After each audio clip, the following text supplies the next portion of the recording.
my Married at First Sight Nashville fans. We finally got another new episode to talk about. I know you've been seeing all the Australia versions Sunday through Wednesday, but now we got to talk about this one. So even though our couples may be ongoing this season 16, but this last episode, you drop a bomb on me. These couples are beginning to experience some growing pains in their relationships. Some for better, some for worse. Welcome to Romance Review TV. It's Lady T. I got another recap for you guys. Married at First Sight Nashville season 16, episode number 6. You dropped a bomb on me. And without any further ado, let's talk about it. So we're still on this honeymoon, and as their Jamaica getaway carry on, so does the patience for each other.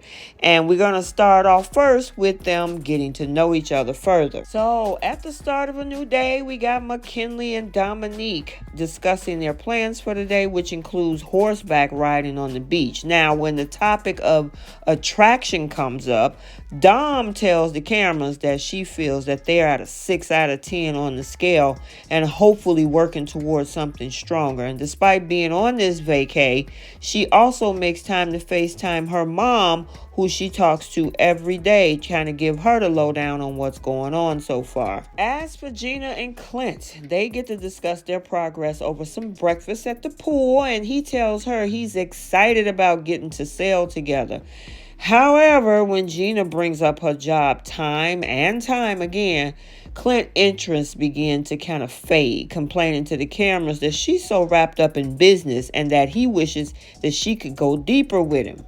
Now with Jasmine and Eris, they have a couples massage and they talk about his recent revelation that he's never been in love before, which is she's really nervous about. Now Jasmine also tells the cameras that she's worried about his seemingly lack of physical attraction after initial advances. The interesting thing is that he did make advances, but that face about that whole sexual position question, he backed off, and this is the outcome. Meanwhile, we got Nicole and Chris. Now, they aren't in any rush regarding their physical relationship, and they were cuddling and holding hands just for now. And the two of them kind of cite previous relationships as the reasoning behind the hesitancy. Both have went through a lot, so that's why they're taking their time, and I actually think it's a good thing. So all of the couples get together for a few drinks. They do some horseback riding, and while having a conversation, Dominique and McKinley open up about their difference in humor, and that has been pretty much a relationship hurdle for these two. However, Nicole, she admires her husband Chris' calm manner. She absolutely loved that he's just a chill dude. As for Jasmine, she fills in everybody on Eris's lack of ever being in love in any previous relationships. And then, of course, we see Clint steer the conversation away from that, though, as he asks if anyone has ever consummated their marriage yet, and if they've ever seen their spouses very, very naked. However, when Clint and Gina discuss their connection, the mood immediately turns awkward. Has grown later, and it was like one of the best relationships I had. Yeah. And it wasn't someone that I was initially like had a physical spark with. And so like our biggest struggle has been with chemistry. But I mean, I don't think there's like a secret sauce to physical chemistry. You can't be like, well, I'm gonna do this. Like we have kissed several times. Yeah, but I mean, I think maybe you need more kissing. Maybe that'll really work on it. I like where you're headed. But I mean, the physical, typically the girls that I have dated are very athletic, slender. So, I mean, that's just the type of mold that I'm attracted to. My jaw is on the floor.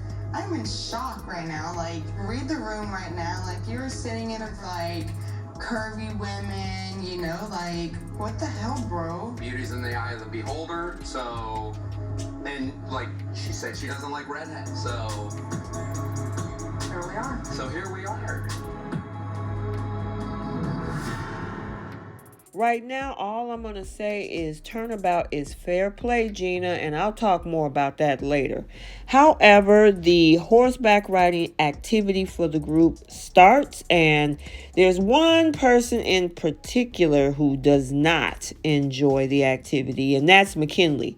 And he's open about complaining about the whole ordeal and gets even pooped on when the animals traverse back to the beach. However, that complaining did not sit well with Dominique. So once the couples go their separate ways, we see Eris and Jasmine can't help but bring up the whole vibe between Clint and Gina, which is getting worse. But it was cool to, finally get the temperature on how the other couples are doing. Clint and Gina, they low-key called each other ugly in a very nice way. That's not all for these two, because he shares with the cameras that he is struggling to connect with Jasmine as more than a friend. Back going out night 2 of the honeymoon. Yeah. And now she done we're taking things slow. And I feel like she basically don't like that, man. People can say that about you. You said you was blowing the back out. I was in a moment. Maybe that's true. Maybe she was in a moment. But, and you can never really prepare for this. You're gonna know what's going on. Then it's boom, this stranger is here. Just met your family. Just found out your last name. Found out all this other stuff. So I think backs will get blown out when they're supposed to get blown out in due time. All right, husband. Got a lot of emotions going on right now, and that's throwing me off too, because I just feel more of a friend vibe instead of an intimate romantic partner. And I don't know if that's normal. I've never been like that in the past. I've been hyper focused on sex. Right now I'm trying to look at that as a positive, that I'm not having sex. On the flip side, we got Clint and Gina, who are shown together alone, and she's just nodding her head to whatever he says. She's just too offended that she doesn't have the words. As for Shaq and Kirsten, they keep things easy breezy with a beachside dance lesson, and honestly, they got their jam on. I actually enjoyed this little segment of these two.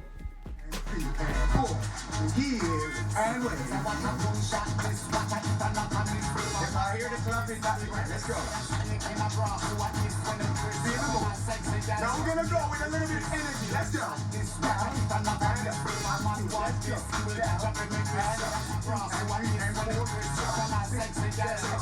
Come on, Mr.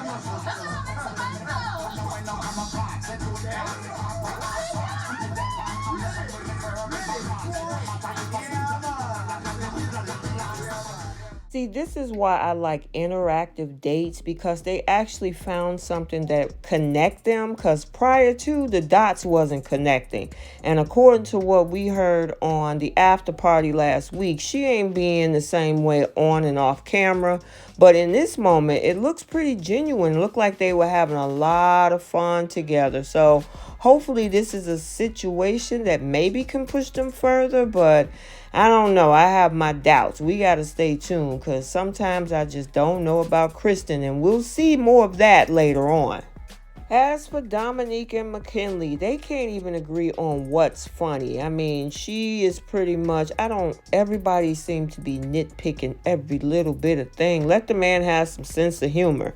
And then with Chris and Nicole, they go on a kayaking event together where they share their pet peeves and worries with each other. But it seemed like they actually had a great conversation to kind of hash things out. So now the girls and our guys take time apart from each other on separate group gatherings. Now, at the ladies' catch-up, all of the women bring up Clint's comments about preferring slender women and how his behavior to them were uncool and how offended they were. Nicole shares that she's nervous about moving in with Chris, and because neither of them have lived with a significant other in the past. On the men's side of things, McKinley notes that he's a little bit overwhelmed. Then we also saw Eris admitting that he feels bad that he's not physically attracted to Jasmine as he hoped to be. And when the men addressed Clint and his previous comment about Gina, He brushed it off and instead complains that Gina focused too much on her job. So later on, we get to see McKinley and Dominique have this whole candid conversation where he apologizes for his sense of humor causing her stress. He admits that the negativity stems from being an introvert and that they can work on finding a happy medium together. As for Shaq and Kirsten, they discuss Clint's response to Gina and how it was wrong, but she gets upset when he revealed that Eris lied about being attracted to Jasmine.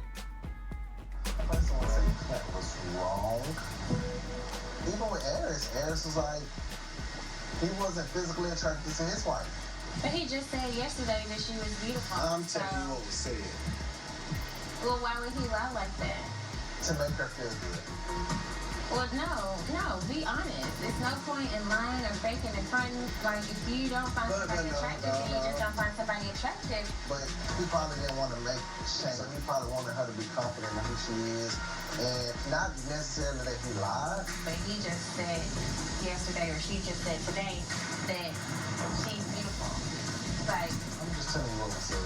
Well, I'm always going to tell you what I say, regardless if I'm with you or if I'm not with you. Like today, I was talking about how I feel like you play and joke around a lot because it's the same thing about her husband. You don't like the sense of humor, though? A little sense of humor. Like, it's a time and place for everything. What's a little? Like, what's a little? If you're going overboard, then I'll be like, okay, Shaquille, enough. So you wasn't physically attracted to me. You don't like that I have a sense of humor. I didn't say I don't. What do you like? I didn't say. What do you like? No, let me finish my statement real fast. I didn't say that I did not like your sense of humor. Like, it's okay to play sometimes. I want to laugh. I want you to make me laugh. It just depends on the time and the place. Like, if that's something you do all day, every day, then I'm like, okay, like this guy is playing entirely too much. I want you to be serious when it's time to be serious. Like when we were having breakfast, when we first arrived, like you were joking and playing around. The airport, you were struggling. Your arm was like, why did you just take the help me? And I was laughing. I was about to record you. So I can see how my husband wasn't helping me when I was struggling. No, I don't. And you don't want me to have a sense of humor with you? Be yourself, and I'll let you know when I don't. You're telling me that I don't need to be myself. No, I didn't ever say I don't want you to be yourself. You're just saying like I play too much, basically. I won't allow you to change who I am about having a sense of humor. Sometimes, I have corny jokes. Sometimes, my jokes are hilarious, but that's just my sense of humor. If I can't share that with my wife, then I don't know if we are even compatible because I love to just have fun and to joke around and just to laugh. I will say at the end of this conversation, I guess they kissed and made up, and I don't mean kiss literally, but honestly, I don't think she's really interested in the guy. And I mean, she's nitpicking him to death. At first it was the hair, then it was this, and now it's that. Hopefully she can see the light that she got a good guy here, but I don't know. Jasmine and Eris continue their conversation about love and awkwardness between them, but feel confident that they can overcome it. That's only if he builds his attraction. Maybe he can. It's still early in the season. And then we see Gina confronting Clint's remarks and reveals that he was offended when she called him a ginger. And it goes back and forth. The boys. Yeah. So, yeah, what about you and the girls? It was good. That was a good talk. I don't know if you noticed, I've been a little quiet today. Yeah. I didn't want to bring it up last night. I just needs to process and table. As far as yesterday, I was just pretty offended by the comment about the weight thing. Right, but you actually preluded to that, and we're kind of the opposite as far as Yeah, but there's a difference when you say someone's not slender enough. I didn't even say slender enough. You did that. I'm used to people that are slender and that are a little bit more athletic. That's what you said. You don't know how much I work out. That's not the same thing. That's what I'm saying. Eye color, hair color, all of that. And I've been very open. My ex-boyfriend was a ginger. He had a bright color. Do you think the term ginger is offensive to anybody? No, not really. You're going to exonerate yourself of saying I don't think there's any problem with saying he's a ginger. That's totally fine. Specialize in red hair, Clint. What does that mean, you That in means it? I work on redheads. But you all don't the like time, and redheads. They call themselves that. You don't think that that's an offensive term to somebody that's of light As a skin and hairstylist, no. light I'm hair? very sorry if that offended you. I'm sorry. No, I've never been offended, and I do hair. It's definitely And an that's what they offensive term. request. Anyhow, I did not mean to offend you. That was not my intent. I was just defining past relationships and who I typically gravitate to. It was not to offend. I was just benchmarking. Well, it didn't just offend me. It offended everyone that was in the room. But that wasn't my intent. I'm just stating. My intent was for people to know that I'm an honest, upfront person. Okay. And I'm not trying to impress anybody. That's totally fine. And what I need is someone that can read a room. And if you can't read a room and know why discussing something like weight would offend one in the room, especially when there's 4 other women with curves. And it was visibly rude to everyone in the room because the girl actually brought it up today and asked how I was feeling about it. Interesting. Yeah. I'm honest. Sorry you feel that way. I'm just trying to be honest of like who I typically date, and it has no fault at all. Like. So you think by We didn't match each other. When an entire room is physically uncomfortable by that statement, you still don't see anything wrong with that? We don't like someone's weight. You're trying to position it, and that's not what had happened. So. Well, if you feel like you've said nothing wrong, I honestly don't think there's anything left to say in this conversation. I think it's best for us, for the duration of this honeymoon, to spend some time apart. I expected a little more, at least some remorse into what he was saying. I feel like I'm learning that Clint's the type of person that will talk at you. I mean, it's a flag for me. I'm done. Yeah, thank you. You should be done. Okay, yeah. You should be done. Have a great day. Because she's got no leg to stand on. What an unfortunate turn of events. No. What a shame. Unreal. Unreal. Tries to turn the tide. So when you lose, you default to having to walk away. That's adult. That is how adults act. She didn't want to have a civilized conversation. She wants to be cantankerous. This has been a game for her. She's tried to act. This whole thing is hypocritical on so many levels between these two. And even on the after party after this episode, the hypocrisy even continued. I wouldn't say it makes me angry. It's just derogatory normally in nature. Whenever anybody uses the word ginger, it's normally talking about skin color, freckles, and hair color. So you're basically taking out a whole category of people saying, yep, don't like that, not into it. But don't you think that everyone has preferences, though? Sure. So what I hear when that is, this just isn't my type. It doesn't mean that this whole category of people are horrible. It just means that traditionally, the people who I've been attracted to look a little different than that. Sure. That's all I was doing is I was pointing out the hypocrisy of she was saying that she doesn't like gingers, and on the other hand, she's hurt by me saying my preferences. So you can't have it both ways. Instead of looking in, it seems like you both have hurt feelings. Yeah. And it seems like both of you are acting out, and both of you are lashing out because your egos have been bruised. And that's what it seems like here. What do you guys think of this conversation between Clint and Gina? Clearly tell like she's disturbed. I think Clint is taken aback because like they've had the conversation already. So her reaction to him is surprising because they've talked about it multiple times. He's like, when we talked about it at first, I thought it was cool, but now you have like a totally different response. But like I said earlier, I think the response was because it was public. And I think it's So according to what we have here, it looks like she was okay with his preferences in private, but then when the moment came where the group and the cameras are around, then she gets offended. And as for Keisha, I'm normally a big fan of the show After Party, but in this case, I gotta respectfully disagree because it's one thing for him to be offensive with his preference, but her preference is not offensive. That's where the hypocrisy is. Everybody got a preference.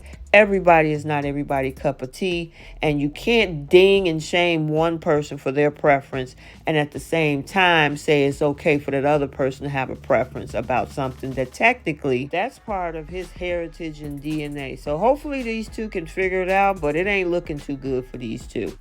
Okay, so let's get the conversation started down in the comments section. Let me know your thoughts on this whole situation.